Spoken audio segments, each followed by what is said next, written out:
Bismillahirrahmanirrahim. Assalamualaikum warahmatullahi wabarakatuh. Alhamdulillah wassalatu wassalamu ala Rasulillah wa ala alihi wa sahbihi wa mawalah wa la hawla wa la quwata illa billahi wa ba'du. Alhamdulillah, segala puja dan puji hanya milik Allah Subhanahu wa ta'ala. Malam ini kembali kita duduk untuk bertalabul ilmi, masih meneruskan kitab Syarhus Sunnah di Imam Ahli Sunnati wal Jamaah Al-Imam Al-Barbahari rahimahullah ta'ala. Kita sudah sampai pada perkataan beliau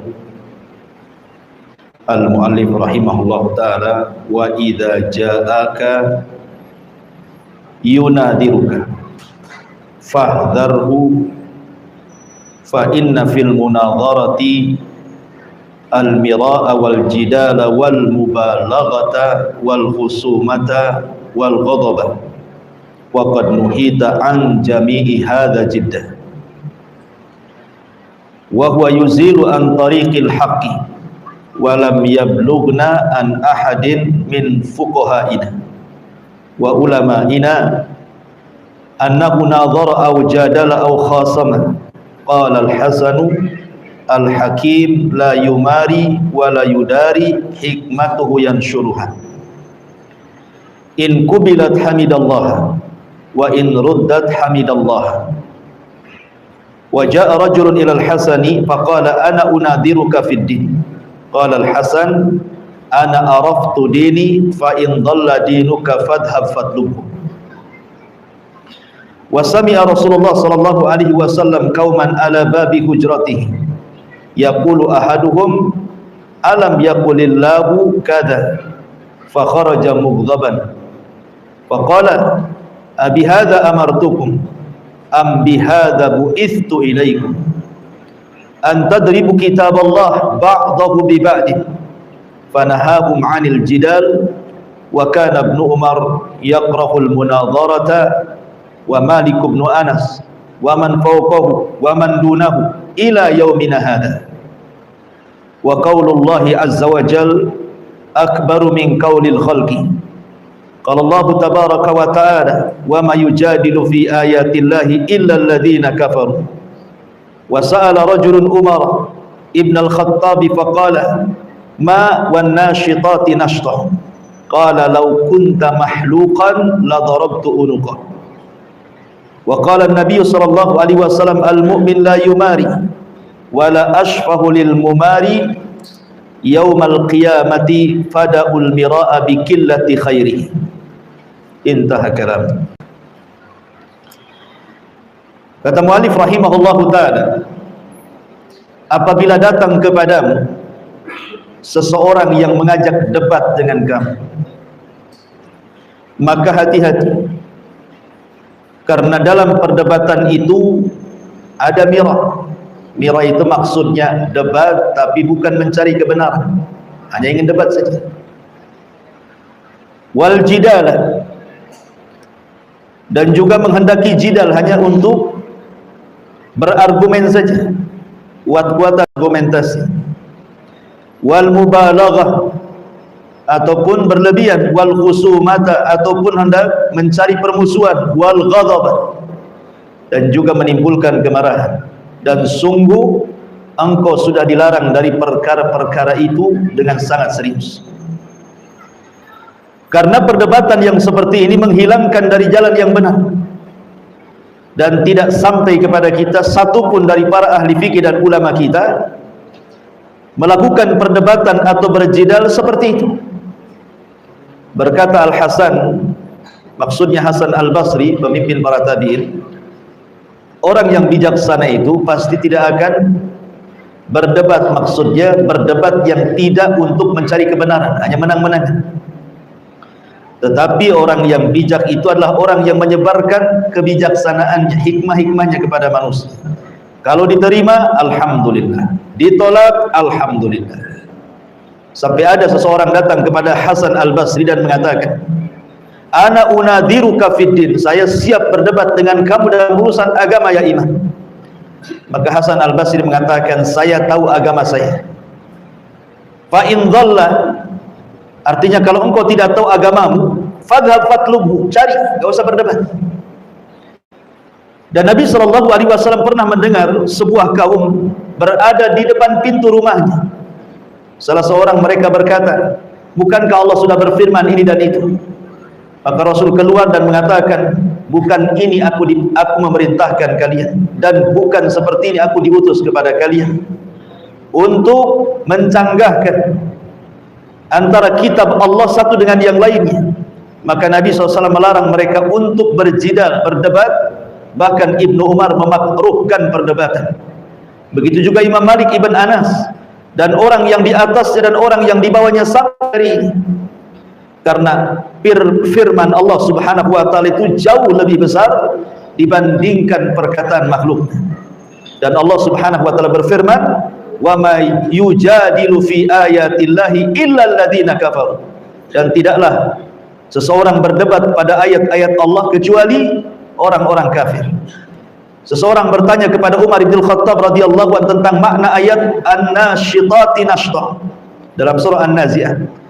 Maka Umar mengatakan, lau kunta mahlukon, kalau engkau kepalamu botak, maksudnya ciri orang Khawarij, suka membotakkan kepala, la darabtu uluk, sudah kupukul atau pukul leher, sudah kupenggal leher. Dan Nabi SAW bersabda, seorang mukmin tidak mungkin berdebat, dan saya tidak akan memberikan syafaat pada orang-orang yang suka berdebat pada hari kiamat. Maka manusia pun akan mendoakan kepada orang yang suka berdebat ini dengan sedikit kebaikan. Baik. Perkataan mu'alif rahimahullah ta'ala sini bicara tentang larangan al-mirah. Mirah itu artinya berdebat tetapi bukan untuk mencari kebenaran, hanya untuk menang-menangan. Inilah salah satu ujian bagi para thalabatul ilmu. Ujian para thalabatul ilmu itu di sini. Kalau ujian orang-orang awam dengan harta, mereka pikir itulah jalan kebahagiaan dengan harta, makanya mereka tidak ada hari kecuali otaknya duit saja. Pagi duit, siang duit, malam duit. Itu ujian orang-orang awam. Atau mungkin jabatan, kepemimpinan dan begitu seterusnya. Tapi ujian para thalabatul ilmi, dikiranya bahagia itu kalau sudah bisa mendebat orang menang, kemudian bangga, merasa dirinya paling pandai dibandingkan yang lain. Makanya dalam Islam itu, agama ini dipelajari bukan untuk diperdebatkan. Agama ini dipelajari untuk diamalkan dan mendekatkan diri kita kepada Allah Azza wa Jalla.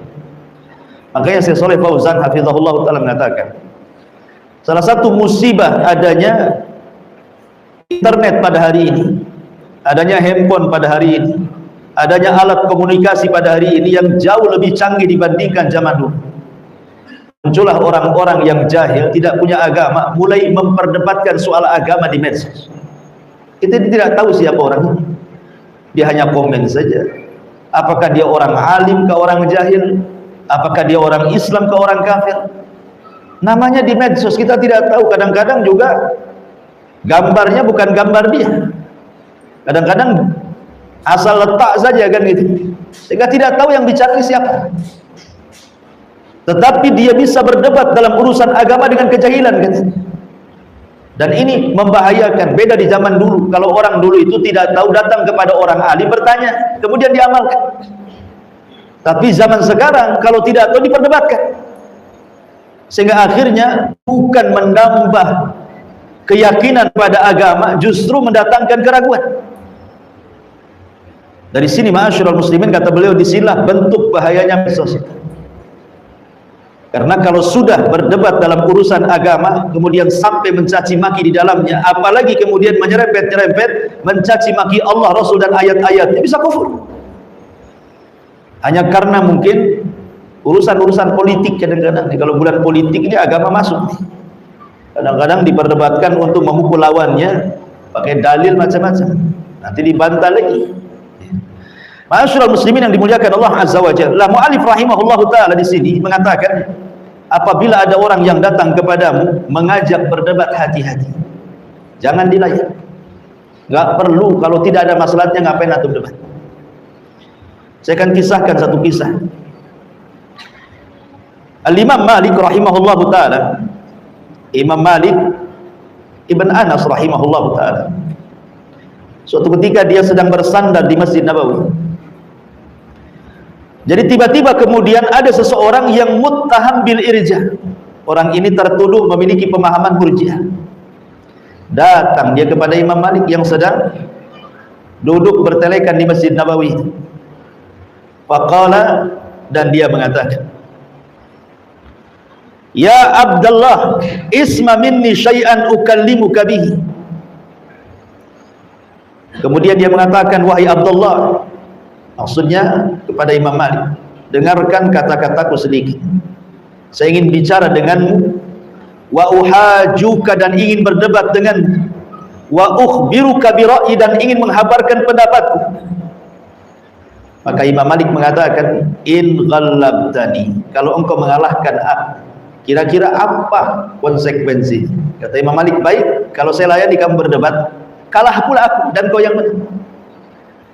Maka orang ini mengatakan, in ghallabtuka ittaba'ani, kalau aku bisa mengalahkan kamu, ya kamu harus ikut aku lah, kamu kan sudah kalah.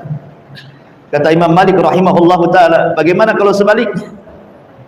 Kalau sebaliknya, aku yang mengalahkan kamu, in ghallabtuka, kalau aku bisa mengalahkan kamu, konsekuensinya gimana? Maka orang ini mengatakan, ya aku akan mengikuti kamu.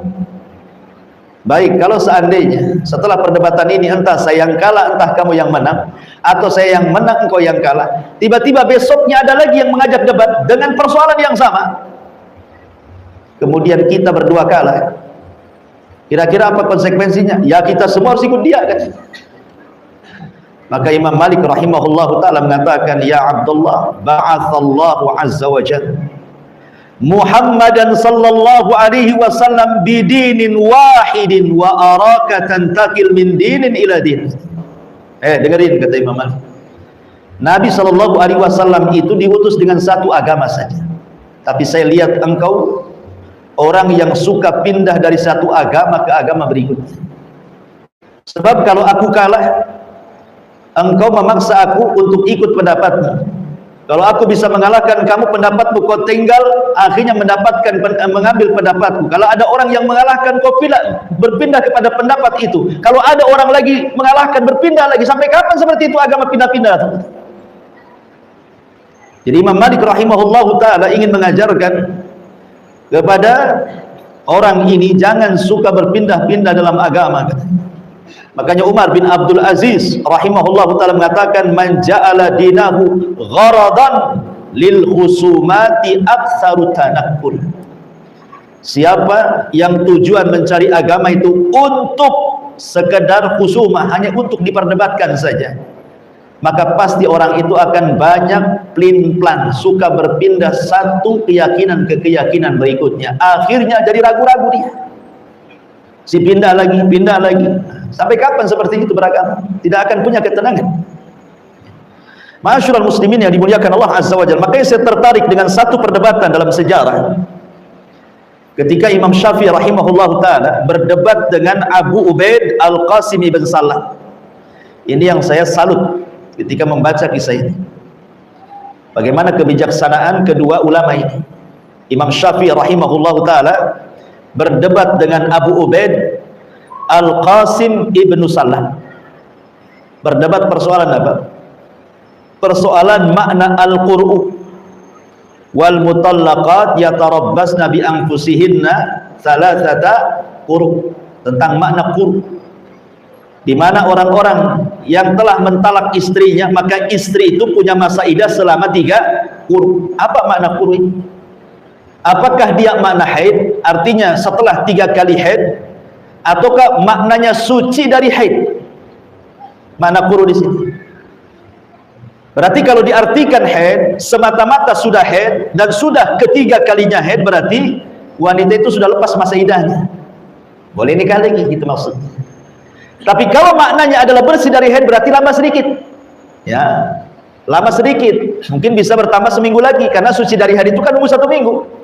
Berarti agak lama sedikit masa iddah. Mungkin 1 mingguan lebihnya. Lah Imam Syafi'i rahimahullah ta'ala berpendapat bahwa kuru itu haid. Tetapi Abu Ubaid Al-Qasim ibn Sallam ini memahami kuru di situ suci dari haid.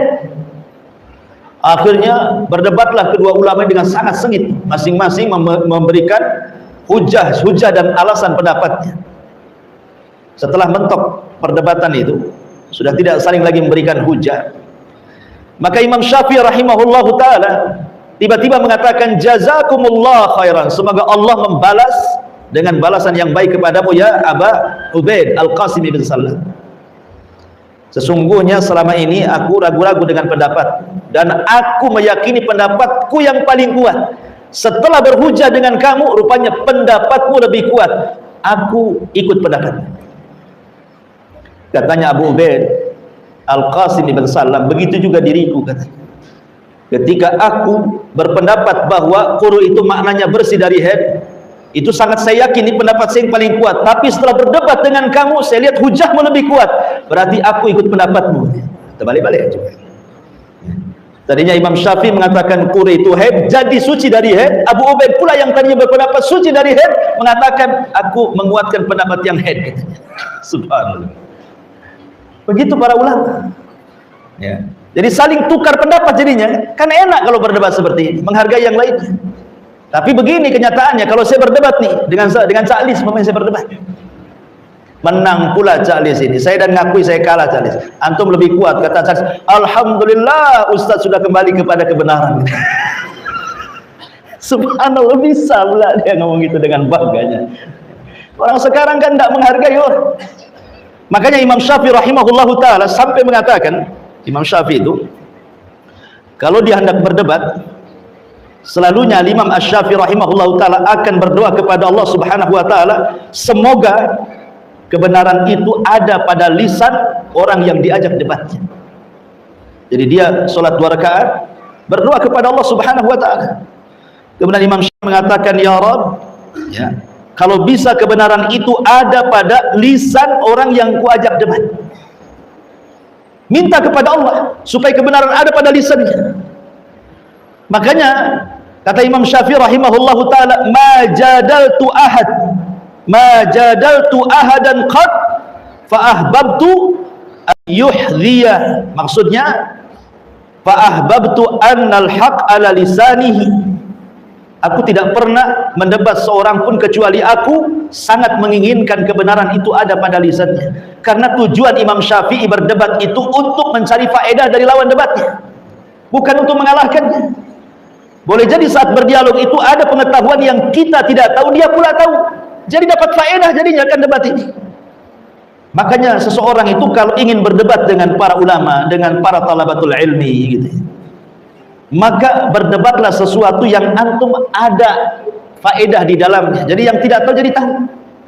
Makanya Imam Syafi'i mengatakan, aku berdebat itu tidak pernah terkalahkan kecuali berdebat dengan orang jahil, katanya. Kata Imam Syafi'i, aku kalau berdebat dengan orang alim, aku tidak pernah dikalahkan. Tetapi kalau aku berdebat dengan orang jahil, dia pula yang mengalahkan aku, katanya. Kenapa? Karena orang jahil itu bukan untuk berdebat. Dia untuk hanya sekadar memenang-menangkan pendapatnya dengan kesombongannya. Hanya memanas-manasi saja kan gitu. Dia ngeyel bahasa kitanya. Sudah jelas salah itu masih ngeyel. Jadi apa faedahnya? Tinggalkan sajalah. Kalau memang tidak ada faedah dalam berdebat, buat apa? Makanya kenapa dalam Islam itu sangat dipuji dalam sebuah hadis, ana zaimun bi baitin fi rabadil jannah liman tarakal mirah. Aku akan menjamin rumah di tepian sorga bagi seseorang yang meninggalkan perdebatan. Kata Nabi, wa in kana muhiqqa, walaupun dia di pihak yang benar. Apalagi di pihak yang salah kan itu, di pihak yang benar saja lebih ditinggalkan kalau tidak ada manfaatnya. Dan miro itu sekali lagi bahasa Arab adalah dia berdebat hanya untuk mencari menang-menangan, bukan mencari kebenaran. Itu dalam bahasa Arab disebut miro. Nah, kalau perdebatannya tujuannya untuk itu, sebaiknya antum jangan selesaikan, tinggalkan saja orang kayak gitu. Kenapa? Kata Syekh Shalih Fauzan hafizahullah ta'ala, karena biasanya orang yang menang ataupun yang kalah sama-sama tidak ada faedahnya. Yang menang lama-lama dia akan meremehkan orang. Kita lihat orang-orang yang suka berdebat ke sana kemari, menantang orang, debat dengan saya. Lama-lama ucap apa? Nampak kibernya, sombongnya kan. Direndahkan yang lain. Aku sudah berdebat dengan dia, ternyata tidak ada ilmu. Mudahnya dia ngomong gitu. Mudahnya kayak gitu. Ternyata ilmunya kecil. Sekolah tinggi-tinggi, doktor pula. Ternyata nggak ada ilmunya. Mulai dia merendahkan. Boleh jadi yang diperdebatkan itu persoalan itu. Tidak semua urusan agama diperdebatkan kan. Boleh jadi mungkin dalam urusan ini dia kurang persiapan. Karena tidak semua persoalan diperdebatkan kan. Mau berapa minggu, berapa tahun urusan agama ini banyak. Tapi karena sudah saling berdebat, akhirnya dia akan sombong meremehkan orang ujung-ujungnya. Makanya dihindari, kalau bisa jangan. Dihindari. Apalagi kalau umpamanya sampai suudzon kepada orang. Seperti tadi umpamanya suudzon kan. Alhamdulillah Abu Meros sudah kembali kepada kebenaran. Berarti sebelumnya dia ada kesesatan. Sebelumnya dia sesat, berarti kembali kebenaran kan. Ya Allah, antum menuduh orang sesat jadinya. Lah itulah di situ menunjukkan bahayanya perdebatan dalam agama ini kalau tidak ada faedahnya. Lah di sini para ulama sampai mengatakan di antara bahaya-bahaya debat itu sampai juga disebutkan pertama, al-jidalu sababu raf'il barakati wa dhihabul khairi. Debat ini menyebabkan terangkat berkah dan hilangnya kebaikan. Dulu Nabi SAW itu didatangi malaikat Jibril memberitahu tentang malam dan tanggal Lailatul Qadar. Sudah jelas malamnya, tanggalnya, karena Allah sudah memberitahu lewat Jibril. Senang Nabi. Tiba-tiba ketika Rasul saking senangnya ingin memberitahu para sahabat tentang malam dan tanggal Lailatul Qadar, rupanya di tengah jalan dilupakan karena ada orang yang berdebat. Ada orang yang bertengkar di tengah jalan itu. Maka Rasul kemudian sibuk meleraikan dua orang yang bertengkar itu. Ketika sudah lerai, sudah selesai, sudah bisa didamaikan, kemudian Rasul dilupakan untuk menyampaikan malam dan tanggal Lailatul Qadar, langsung balik dia. Coba bayangkan. Kalau seandainya Rasul tidak berhenti meleraikan orang yang berdebat, tentu kita tahu malam apa Lailatul Qadar, tanggal berapa kan. Tapi kemudian Allah membuat lupa. Gara-gara Nabi SAW meleraikan orang yang berdebat. Kata Nabi, kharajtu li ukhbirakum bi lailatil qadri fatalaha fulanun wa fulan farufi'at wa asa an yakuna khairan lakum faltamisuha fit tasi'ati was sabi'ati wal khamisati, kata Rasul. Sebenarnya aku keluar itu hendak ngasih kabar kapan dan tanggal Lailatul Qadar itu.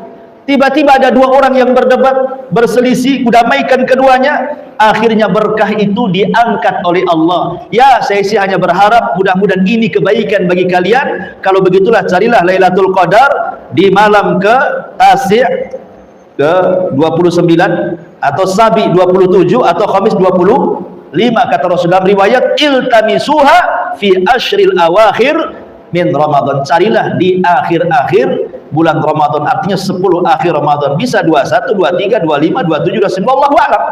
Coba gara-gara perdebatan hilang pula berkah itu. Akhirnya kita disibukkan mencari Lailatul Qadar kan? Mencari Lailatul Qadar, entah 21 sudah sibuk, 21, 22 lebay, dah mulai tidak mau sholat ya.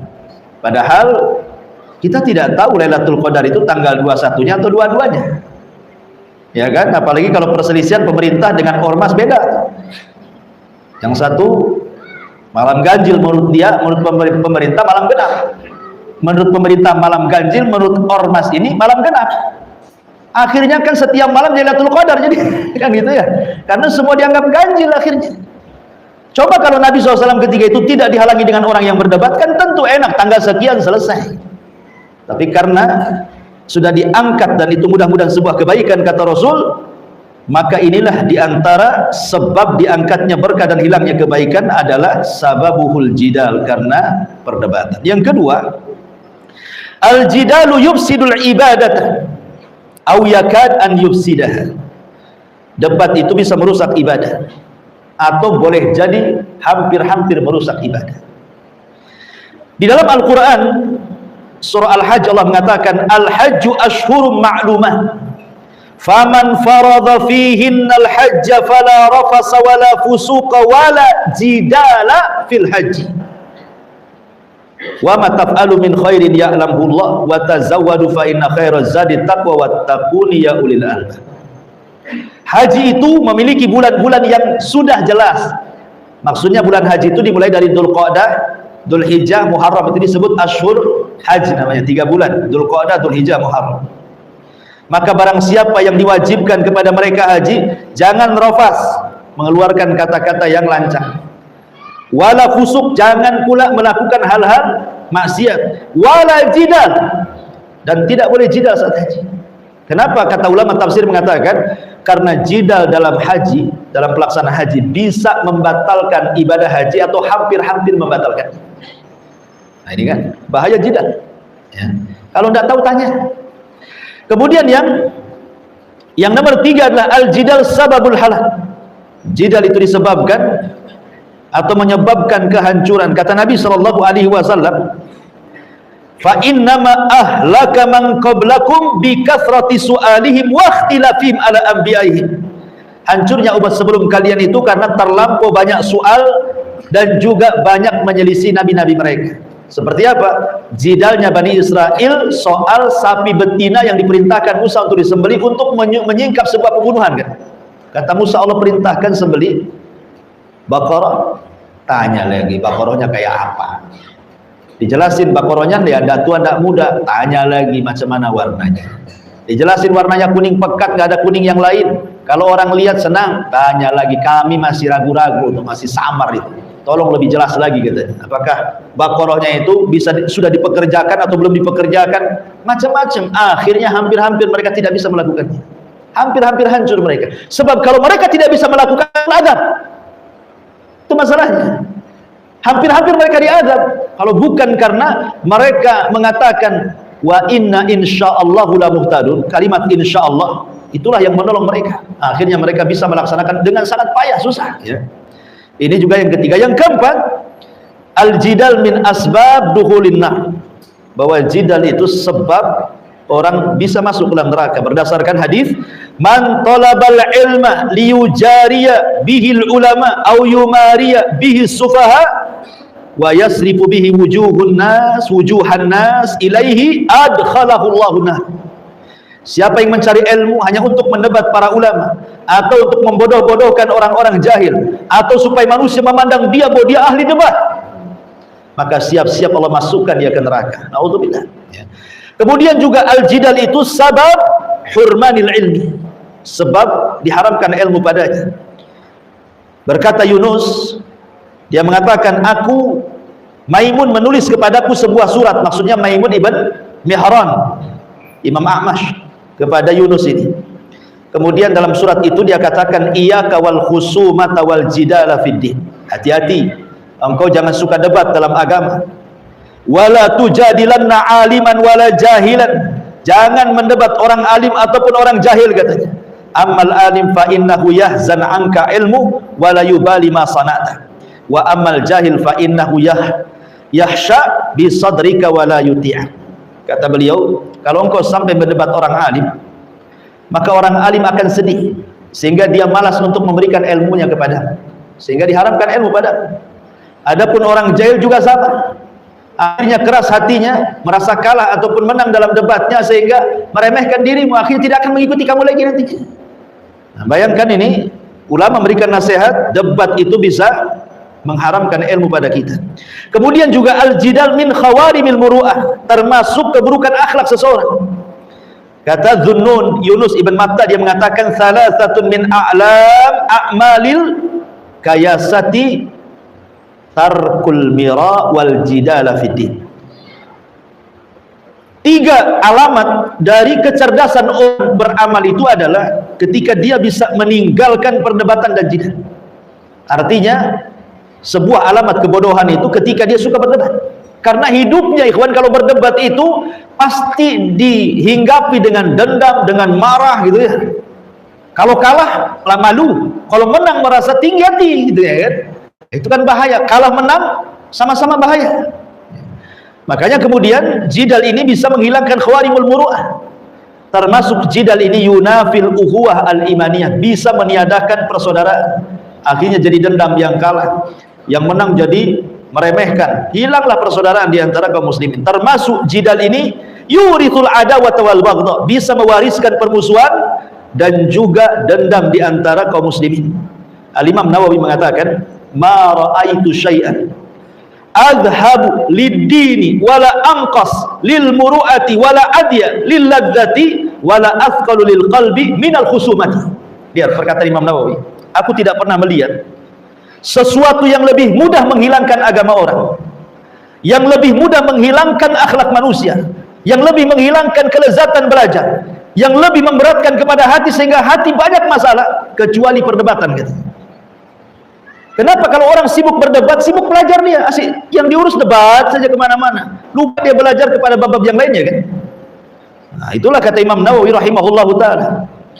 Ya, ini nasihat yang bagus sekali. Bahkan berkata Abdullah ibn Husain ibn Ali radhiyallahu anhu, al-mira'u ra'idul ghadabi fa akhzallahu aqlan ya'tika bil ghadabi.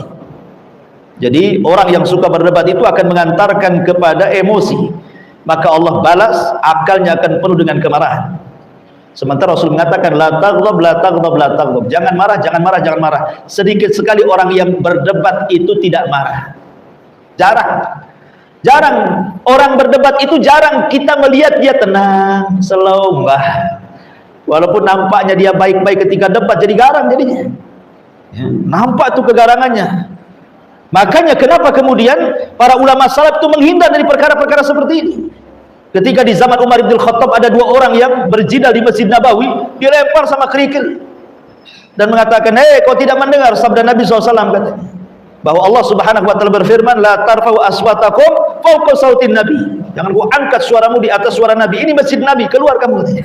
Umar bin Khattab.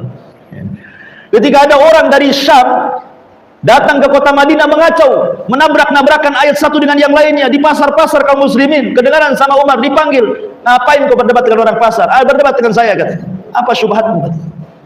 Akhirnya dia mengatakan syubhatku ini, dijawab sama Umar bin Khattab. Sudah jelas, sudah wahai Amirul Mukminin.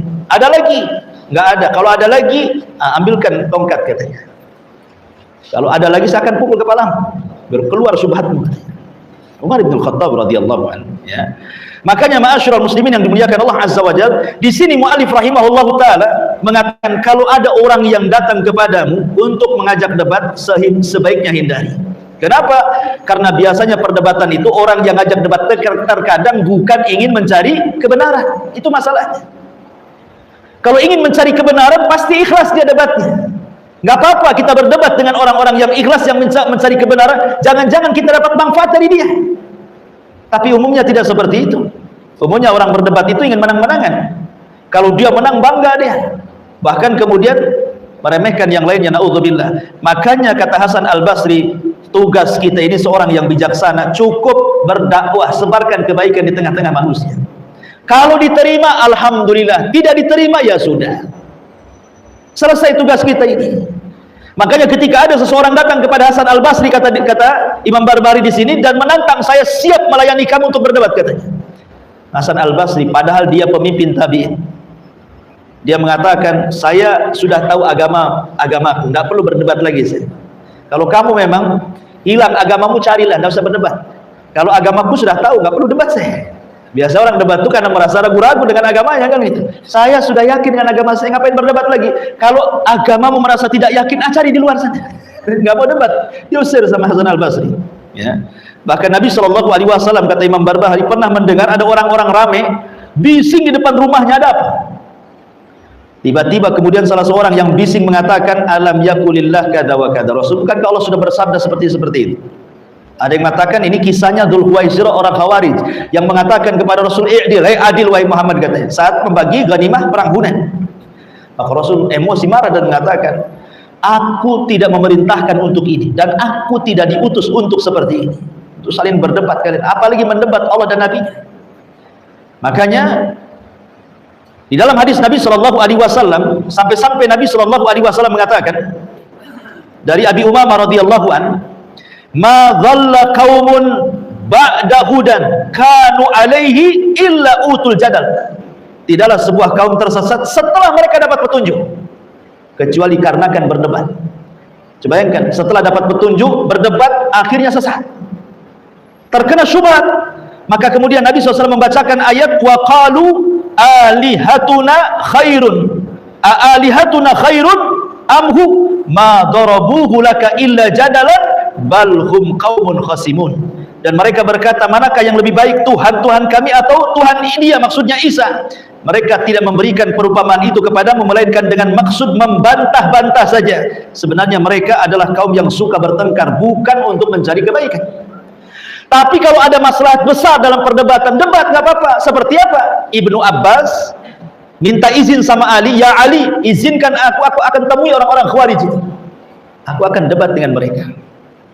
Ya, karena orang Khawarij batil.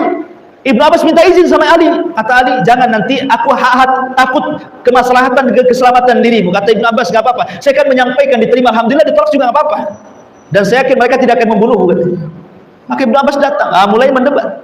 Ada apa kalian ini? Kenapa kalian keluar dari tentara Ali? Mulai mereka mengatakan 1, 2, 3 sampai berapa poin. Oh, kalau begitu, bagaimana kalau ku jawab? Katanya. Kemudian Ibnu Abbas menjawab 1, 2, 3 jawabannya. Akhirnya separuh lebih dari Khawarij tobat, kembali kepada pasukan Ali. Nah, ini kalau perdebatan seperti ini kan senang nih. Habis debat, tobat kan itu. Ini habis debat kalah, nggak mau tobat. Besok kita debat lagi. Kalau Ali kalah, besok kita debat lagi. Debat lagi kalah, besok kita debat lagi. Sampai kapan kayak gitu? Jadi ma'asyiral muslimin yang dimuliakan Allah Azza wa Jalla, maka kata Rasulullah, aku tidak diperintahkan untuk itu dan aku tidak diutus untuk itu juga. Ma'asyiral muslimin, bahkan Ibnu Umar, kata Imam Barbahari, yakrahul munadharah, sangat membenci perdebatan. Bahkan Imam Malik ibn Anas, begitu juga orang yang di atasnya atau yang di bawahnya pun sama. Bahkan Imam Malik pernah mengusir orang yang bertanya tentang istiwa Allah, kan tidak ada faedahnya. Kata Imam Malik, ma'araka illa mubtadi, aku tidak lihat kecuali ku ahli bid'ah, keluar dari sini. Ada faedahnya. Ya. Kemudian kata Imam Malik, apa kata Imam Barbahari, kenapa para ulama itu memakruhkan berdebat? Karena qaulullahi azza wa jal akbaru min qaulil khalqi. Karena firman Allah jauh lebih agung dibandingkan ucapan makhluknya. Kemudian beliau mencantumkan ayat surah Ghafir ayat 4, wa ma yujadilu fi ayatillahi illa alladziina kafaru. Tidaklah dia berdebat pada ayat-ayat Allah kecuali orang-orang kafir. Artinya yang suka debat itu orang kafir. Ya. Tahu kebenaran di depannya masih didebat, seperti orang-orang Yahudi. Tahu kebenaran, tapi berdebat dengan Nabi SAW. Tahu dia seorang Nabi.